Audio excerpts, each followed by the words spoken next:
So I bought myself a pair of Beat Studio Buds, but I'm returning them, and this video is why.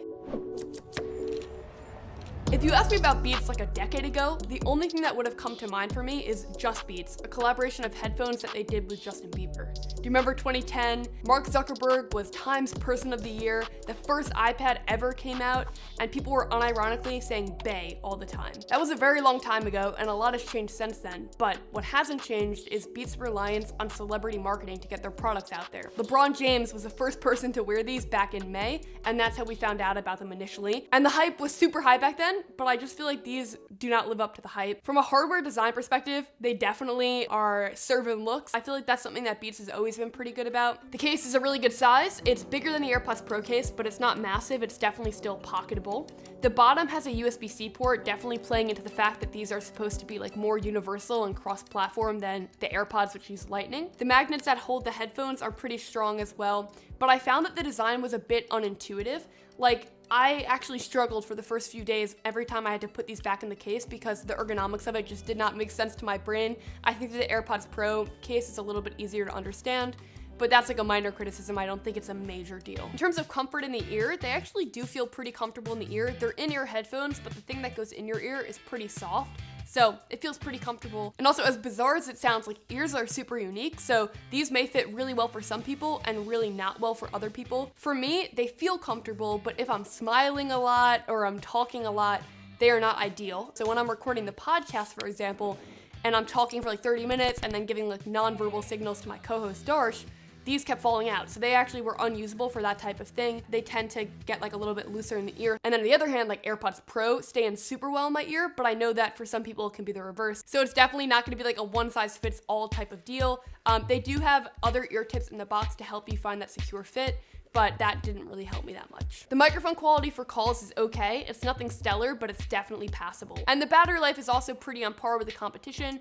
Beats reports that you can get up to 8 hours of listening time and 24 hours with the case. I found that to be a little bit of a generous stat, but I think that they're pretty good. When you put on ANC, obviously it cuts into the battery life, but they were on par with other headphones that I've used. They also do have fast charging, which Beats is referring to as fast fuel charging.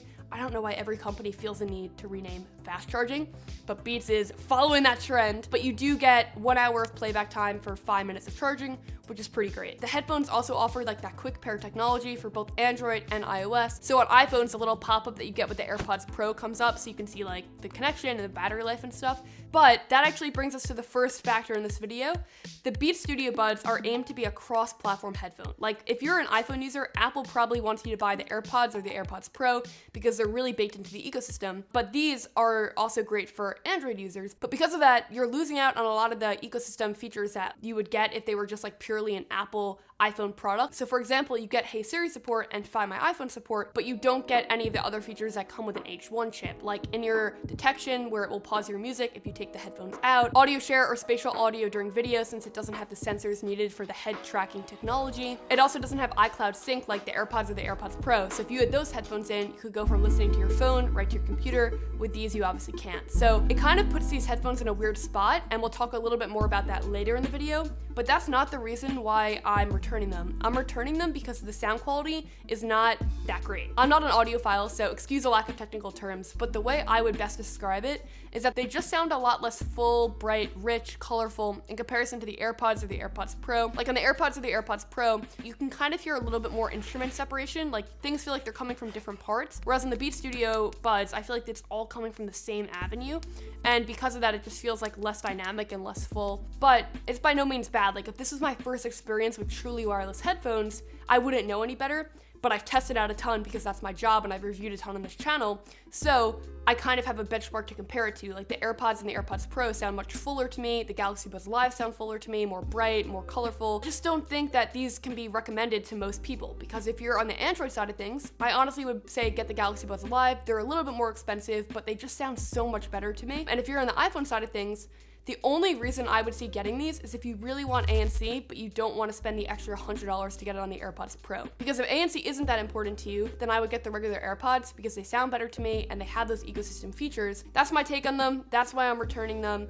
I do have a goal on this channel of getting the NBT community to 200,000 subscribers. So if you like this video and you want to see more tech videos, definitely be sure to subscribe. Thanks so much for watching this one. I will catch you next week and have an excellent day. Bye.